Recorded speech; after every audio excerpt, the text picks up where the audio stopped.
साहब ने उसको डांट दिया, चलो हम जाते हैं, बुला अपने जज को। तो महाराज वो बेचारा घबरा गया, देखा बाबा जी बैठे हैं, गए तो जज आया। मैंने जब उसे बताया तो हमारी कल्पना क्या थी कि एकदम उछल पड़ेगा कि अरे इतने सालों बाद मिले हो, हमारा फास्ट फ्रेंड जिसे कहते। लेकिन महाराज वो तो देखते ही उसका तो मुंह लटक गया। अरे महाराज आइए आइए, आपने ऐसा मुझे, हाँ मैंने सुना था। मैंने कहा तो तेरा मुंह क्यों लटका है भाई? अरे महाराज इस समय आप जानते हैं कि इस समय आप लोगों के खिलाफ कैसा चल रहा है, और वो समाजवादी पार्टी, और ये मैं तो जज हूँ, मैं तो ऐसा हूँ, और मैं तो आपका कुछ कर भी नहीं सकता, और आप भी भूमिगत ही होंगे, और ये है वो है, मुझे पता। अरे मैंने कहा जब हम ये चले, यही है सच, यही है संसार। ये सोच रहे थे कि जाते ही द्रुपद तो मुझे गले लगाएगा, लेकिन जब वहां गए चले गए सीधे, क्या कोर्निश करना है अपने मित्र को। तो द्रुपद पहचान तो गया, लेकिन कहा इस ब्राह्मण को बताओ कि राज दरबार का शिष्टाचार क्या होता है। अब भाई राज दरबार में कोई भी जाए तो जरा वहां का कुछ शिष्टाचार होता है, बताओ इसको। तो द्रोणाचार्य ने कहा, अरे द्रुपद मैं द्रोण हूं, तुम्हारा बाल सखा। ब्राह्मण तुम बाल सखा हो, इस समय मैं राजगद्दी पर विराजमान महाराजा द्रुपद हूं, तुम्हें यहां के शिष्टाचार का पालन करते हुए दरबार के अंदर प्रवेश करना चाहिए। बोलो किस लिए आए हो? अरे राम राम, देखो भाई अलग अलग आनुपातिक प्रतिक्रिया होती है ना। अरे तुम्हें दूध चाहिए तो हम थोड़ा पाव शेर ये दूध की व्यवस्था कर देते हैं, तुम्हें आधा राज्य दे देंगे। वो बचपन की बातें थी, तुम क्षत्रिय हो, ऐसा नहीं, बचपन की बातें थी, जाओ। तो द्रोणाचार्य अपमानित हुए।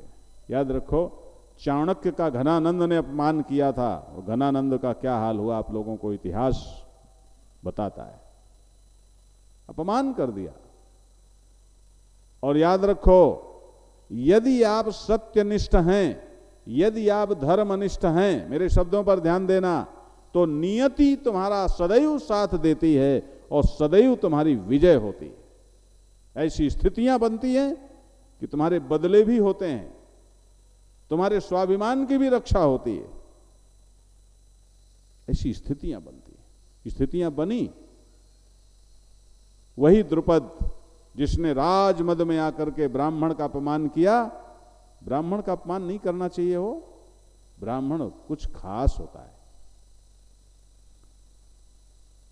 उसी द्रुपद को बंदी बन करके और द्रोण के सामने आना पड़ा। तो वो शत्रुता की गांठ थी। अब देखो बड़ी मजे की बात है, ये जो गांठ होती है ना, गांस, ये बड़ी खतरनाक होती है। ये जो कर्ण का जो सारथी था उसका नाम शल्य था। शल्य का अर्थ होता है गांस। गांठ अलग चीज है, गांस अलग चीज है। दोनों है चीजें की। गांठ बाहर दिखती है कि गांठ पड़ी हुई है, लेकिन गांस उस गांठ को कहते हैं जो तुम्हारे चित्त में जो गांठ पड़ जाती है, दिखती नहीं है लेकिन गांठ पड़ जाती है। और कुछ लोग ऐसे होते हैं महाराज, वो भी बुद्धिमान होते हैं, वो हमेशा आपके साथ ऐसी ही बातचीत करेंगे, कहीं ना कहीं आपके चित्त में गांस पड़ती रहे, आपके चित्त में कुछ न कुछ विक्षेप, कुछ न कुछ गांस पड़ती रहे। ऐसे व्यक्ति कभी सच्चे मित्र ना अपने हैं ना किसी दूसरे के हो सकते हैं। ऐसे लोगों से, ऐसे बुद्धिमानों से सदैव सावधान रहना चाहिए, लेकिन ऐसे मिलते हैं। कर्ण की हार का शल्य भी कारण था, क्योंकि शल्य हमेशा बातें ही ऐसे करता था, डिमोरलाइज करता था, उसको हमेशा दबाता था, ऐसा है वैसा है, ये है। याद रखना। तो ये गांस पड़ जाती है।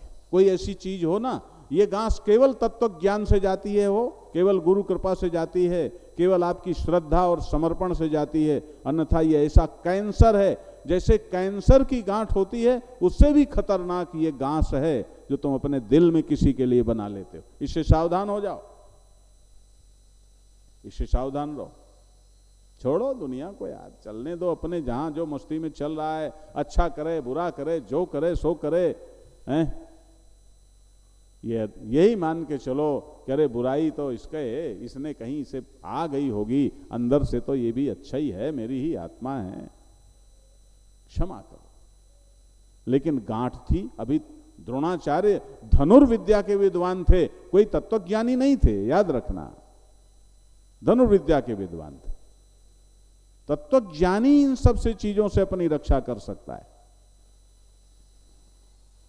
तो द्रोणाचार्य के चित्त में जो गांस है, यह दुर्योधन द्रुपद का नाम लेकर उस शत्रुता की गांस को, उस गांठ को, उसके अंदर जो शत्रुता के संस्कार हैं उनमें और आग लगाना चाहता है, दिया सलाई देना चाहता है कि ये द्रुपद का नाम लेते ही द्रोणाचार्य एकदम आग बबूला हो जाएंगे और मेरे प्रति इनका आत्मीय भाव बढ़ जाएगा।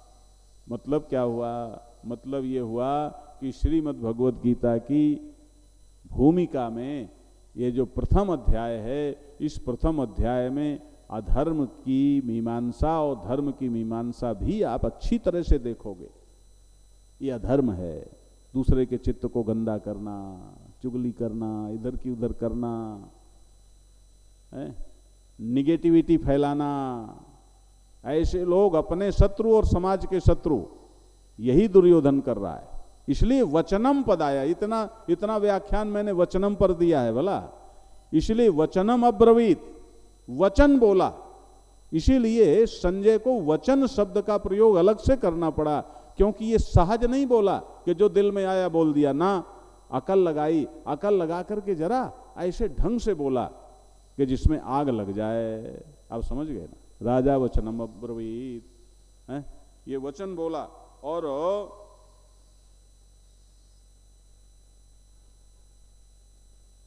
अत्र शूरा महेश्वासा भीमार्जुन समायुधि युधानो विराटश्च द्रुपदश्च महारथा दृष्टकेतुश्चेकिताना काशीराजस्य वीरवान सौभद्रो पुर्जित कुंती भोजश्च शैव्यश्च नरपुंगवः युधामन्युश्च विक्रांत उत्तमौजाश्च वीरवान सौभद्रो द्रौपदेयाश्च सर्वैव महारथाः।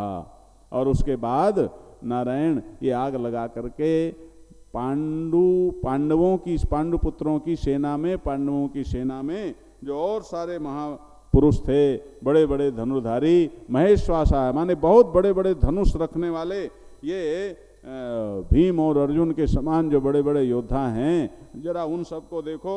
ये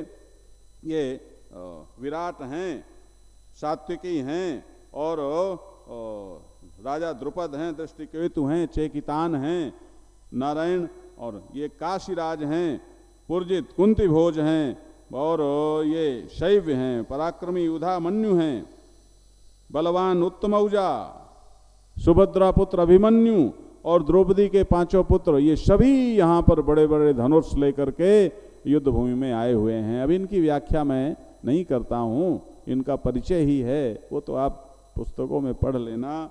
अस्माकम तो विशिष्टाये तान निबोध द्विजोत्तम नायका मम सैन्य से संज्ञार्थम तान ब्रवीमिते। दुर्योधन कहता है ये जो पांडवों की सेना है आचार्य जी, ये तो तुम्हारे ही शिष्य द्रुपद के, तुम्हारे परम शत्रु द्रुपद के द्वारा संरक्षित है। जरा ध्यान से सुन देख लेना, और ताकि तुम भी अपने मन में आग लगा लो। और इधर ये इतने बड़े बड़े ये भी महारथी इस सेना में हैं, और अब अपने बारे में बताता है। ये प्रक्रिया होती थी, लेकिन ये सारी बातचीत सेनापति से होती थी जो वो द्रोणाचार्य से कर रहा है। अस्माकम तो विशिष्टा, ये हमारी तरफ भी जो विशिष्ट लोग हैं वो तान निबोध द्विजोत्तम, हे द्विजोत्तम, हे ब्राह्मणों में श्रेष्ठ। अब थोड़ी तारीफ तो करनी है ना, खुश करना है, अपने तौर से लड़वाना है उसको, तो तारीफ करता है, हे द्विजोत्तम, आपके ज्ञान के लिए मैं अपनी ओर भी जो बहुत बड़े बड़े सेना नायक हैं उनके बारे में बतलाता हूं। अब देखो क्या बतलाता है।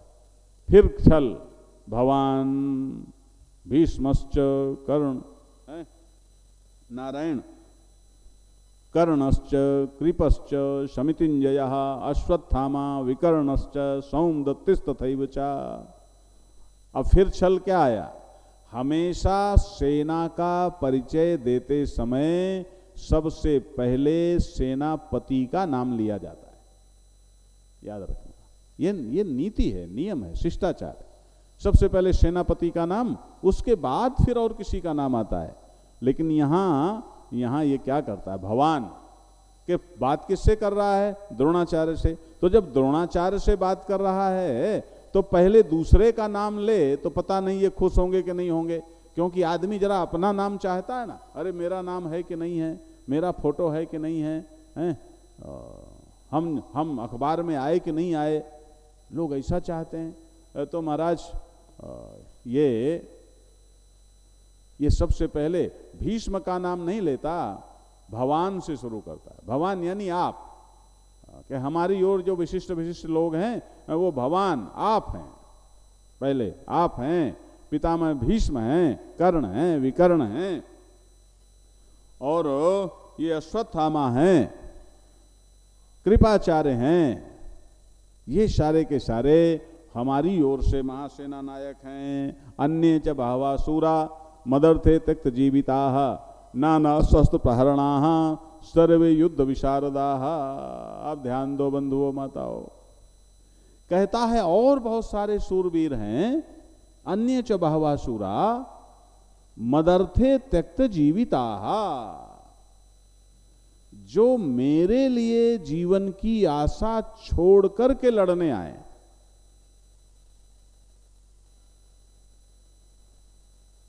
अन्य च बहवा सूरा मदर्थे त्यक्त जीविताः नाना शस्त्र प्रहरणा, बहुत सारे अस्त्र सुसज्जित हैं। अब यहां देखो, आप ध्यान दो इस बात पर कि ये सर्वे युद्ध विशारदा, ये युद्ध में बड़े विशारद हैं, बहुत तेज हैं, लड़ने में बड़े कुशल हैं। लेकिन यहां किस बात की ओर मैं आपका ध्यान आकर्षित करना चाहता हूं बंधुओं माताओं, अन्य च बहवा सूरा मदर्थे त्यक्त जीविता, ये मेरे लिए मरने आए हैं। जरा ध्यान से सुनना, मेरे लिए मरने आए हैं। और अभी अर्जुन के पास चलना, आज ये बात जरा याद रखना, मदर्थे त्यक्त जीविता, मेरे लिए मरने आए हैं, ये है अधर्म। और जब अर्जुन के पास जाओगे तो कुछ और मिलेगा। यानी जो केवल अपने 3.5 हाथ के शरीर के लिए, जो केवल अपनी व्यक्तिगत खुशी के लिए किसी दूसरे को यूज करता है, वही राक्षस है, वही अधार्मिक है, वही पापी है, वही दुरात्मा है, वही धरती का भार है, वही मानवता का शत्रु है। याद रखो। अब ये हमें देखना पड़ेगा कि हम कहीं ऐसे तो नहीं हैं, हम तो कहीं किसी को यूज नहीं कर रहे। ये जो बूचड़ खानों का विरोध करने वाले लोग हैं, वो इसी नीति के विरुद्ध अन्याय के समर्थक हैं। क्यों? कि किसी भी जीवित प्राणी का अपने सुख सुविधा के लिए उपयोग करना, यह किसी भी कीमत में धर्म नहीं हो सकता। याद रखो, अपने लिए आप कैसे किसी जीवित प्राणी का उपयोग कर सकते हैं, कैसे उसको कष्ट दे सकते हैं, कैसे उसको मार सकते हैं, कैसे उसका जीवन ले सकते हैं, कैसे इसका नैतिक अधिकार सिद्ध होता है। यहां दुर्योधन कहता है मदर्थे त्यक्त जीविता, मेरे लिए मरने आए। यानी ये जो दुर्योधन है, ये स्वजीवी है, ये केवल अपने बारे में सोचने वाला है, अपनी चिंता करने वाला है, इसे और किसी की परवाह नहीं। अब देखो, ये अपनों को मरवाने को सहज रूप से तैयार है, मरो मरो, मेरे लिए मर जाओ, मुझे बस राजा बना जाओ। बुरा नहीं मानना। आजकल एक जगह, वैसे तो यही रोग सब जगह दिखता है, व्यापार के लिए और चीजों के लिए, लेकिन राजनीति में ये रोग बहुत दिखता है। अभी अभी हमने देखा नारायण, अभी कुछ दिन पहले बाप बेटे का झगड़ा आ रहा था। अरे भाई, तुम सब अपमानित हो जाओ और मुझे राजा बना दो, बस मैं राजा बन जाऊं। अब नियति थोड़े ऐसे लोगों को राजा बनाती है। ना दुर्योधन राजा बना, ना आजकल के दुर्योधन राजा बनेंगे, सवाल ही नहीं पैदा होता। क्योंकि परमात्मा जैसा तब था वैसा अब है और वैसा हमेशा रहेगा, है ना। ध्यान देना, धर्म की रक्षा करना, यह परमात्मा का अपना एक परम दृष्टिकोण है। अब आप आगे चलो, ये तो उसने नारायण अपने लिए कहा। फिर कहता अपर्याप्तम तदस्माकम बलम भीष्मा विरक्षितम पर्याप्तम तुदमे तेषाम बलम भीमा विरक्षितम। अरे महाराज, ये जो हमारी सेना है ये अपर्याप्तम, ये हमारी सेना असीम है। अपरिआप्तम, कि इसमें कोई परिमाप नहीं है। इसकी जो आप्तम माने प्राप्ति, इसका होना, ये कैसा है? अपरि माने इसमें परिमाप नहीं है, असीम है, दूर तक हमारी सेना है और छोर नहीं दिखता है। ध्यान देना।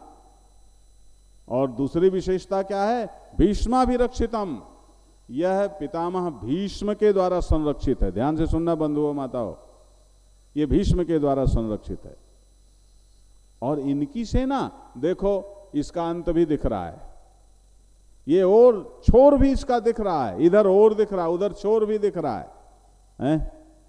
ये पर्याप्त है। पर्याप्त माने इसकी परिसीमा का दर्शन हो रहा है, परिसीमा प्राप्त हो रही है। इसकी परिसीमा वो उधर दिख रही है कि यहां तक इसका अंत है, और हमारी सीमा, हमारी सेना की कोई सीमा नहीं दिख रही। और दूसरा, इनकी सेना में कमी क्या है कि ये भीम के द्वारा संरक्षित, यहां है भीम और हमारे यहां है भीष्म।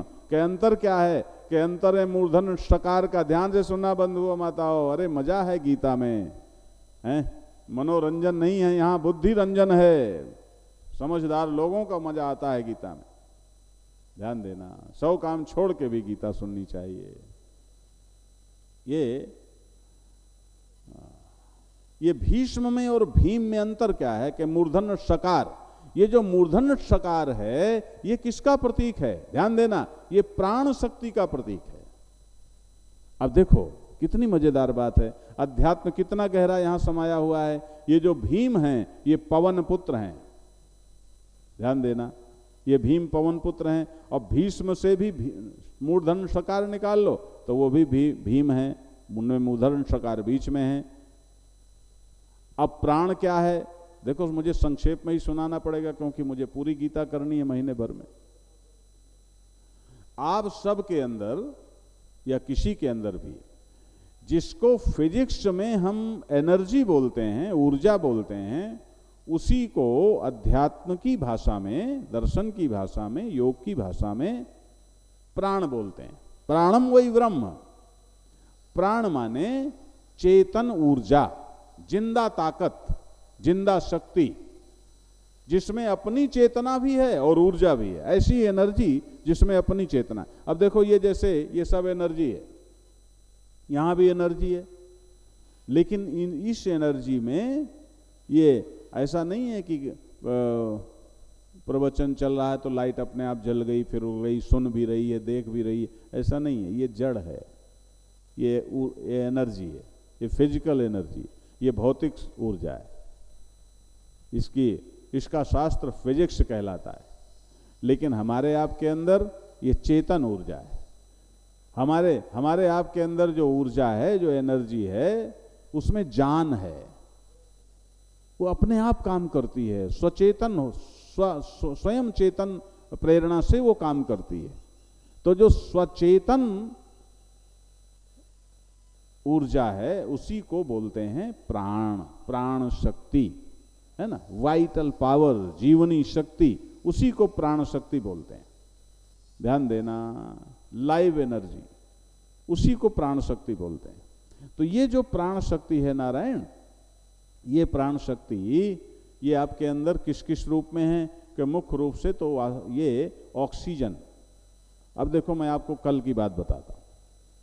कल क्योंकि परसों हम रात भर जगे थे, कल की रात पूरी जगह, कल के पहले की रात हम पूरा जगे थे।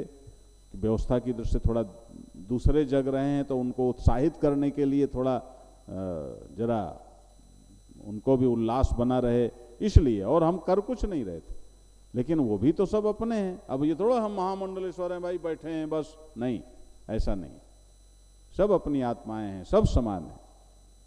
तो जगे और फिर सो भी नहीं पाए। फिर कल का ये कार्यक्रम फिर काफी तो इस तरह का थोड़ा सा था। फिर लोगों का आना जाना, फिर ये मन में होना कि पता नहीं इनका समुचित सम्मान हो रहा है कि नहीं हो रहा है। आनंद जी ने तो हमें जरा भी विक्षेप नहीं दिया, ध्यान देना, और भी किसी ने विक्षेप नहीं दिया। सभी अतिथि हमारे बड़े सज्जन और बड़े विराट हृदय के रहे, इसलिए कोई विक्षेप नहीं हुआ। कहीं कोई ऐसे आ जाते महाराज तो फिर तो इसलिए थोड़ा ऐसा था।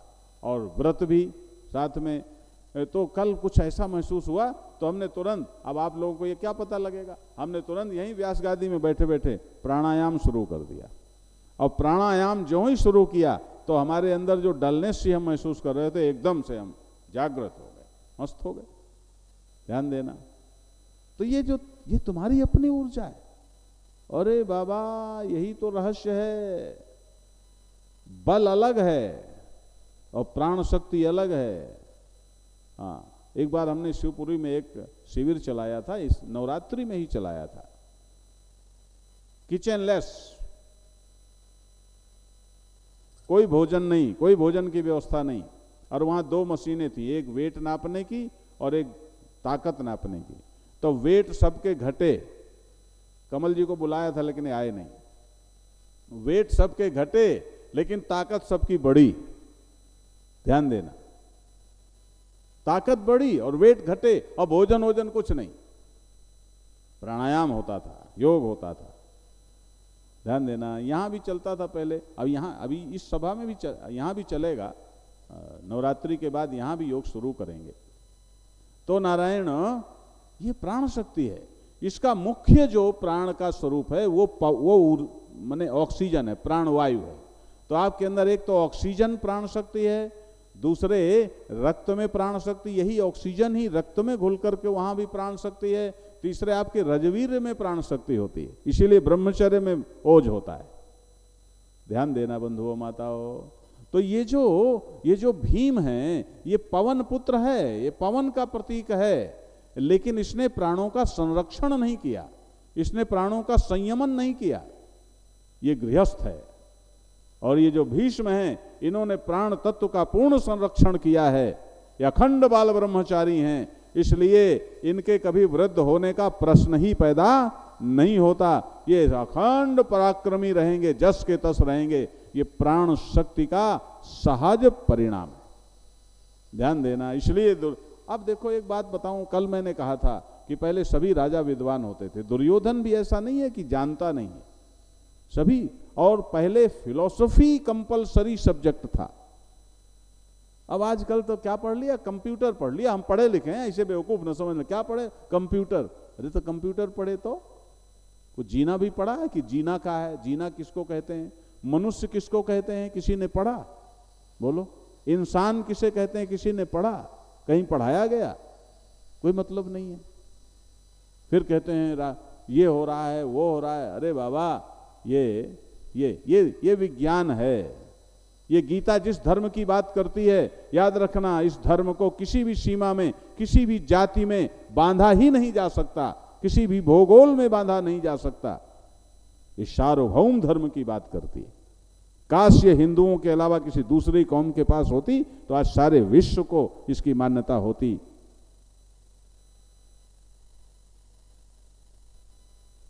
नारायण,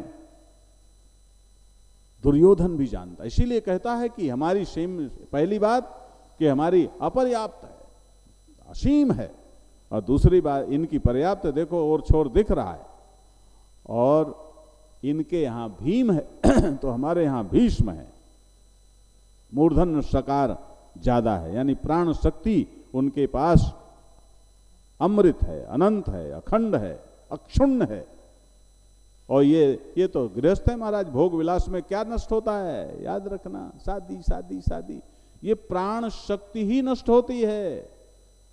ये प्राणिक ऊर्जा का ही खेल है महाराज, जिसका क्षरण होता है जो मजा है ना, संसार का मजा, हाँ, जिसमें ज्यादा रुचि होती है हो लोगों, ये प्राण शक्ति का ही क्षरण होता है। इसलिए उसमें संयमन होना चाहिए।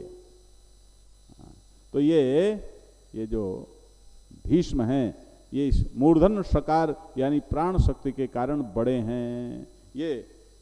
ये दुर्योधन ने कहा।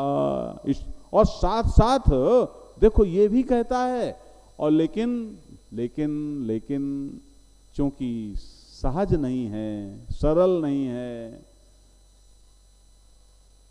धर्म से कहीं च्युत हो गया है, मनमुखी धर्म वाला, अपने आप धर्म की रचना करता है, तो कहीं गड़बड़ भी है। कि गड़बड़ क्या है कि उसी भीष्म के प्रति संदेह भी है। इसलिए कहते अयनेश च सर्वेषु यथा भागमोस्थिता भीष्म मेवाभिरक्षन्तु भवन्तः सर्व एव ही। अरे बाबा जरा चारों तरफ से सर्वेषु अयनेषु यथा भागम अवस्थिता, सब अपनी अपनी जगह सब लोग अब खड़े हो जाओ और भीष्म की जरा रक्षा करो, जरा इनका साथ दो। अभिरक्षन्तु, चारों ओर से इनकी रक्षा करो, अपने सेनापति की कि चारों तरफ साथ रह करके और फिर युद्ध का क्रम बनाओ। और फिर देखो महाराज, इधर भीष्म की तारीफ और इधर भीष्म के प्रति संदेह भी, और फिर भीष्म का खेल देखो। ये देखो कितनी मजेदार बात है। अरे पूरे महाभारत का मजा तो यहीं आ जाता है, वो गीता ही में आ जाता है। ये क्या कि देखो ये जो दुर्योधन है ये बेचारा धर्म समझता नहीं, अध्यात्म समझता नहीं, तो ये संदेहों से भरा हुआ है। भरोसा भी करता है, संदेह भी करता है। बोलो यही खेल है ना आजकल संसार का, भरोसा भी हो रहा है, संदेह भी हो रहा है, भरोसा भी हो रहा है, संदेह भी हो रहा है, न इधर के रहे न उधर के रहे। और इधर भीष्म का देखो, भीष्म भी अंदर अंदर तो चाहते हैं किसको, युधिष्ठिर को, अर्जुन को, धर्म को।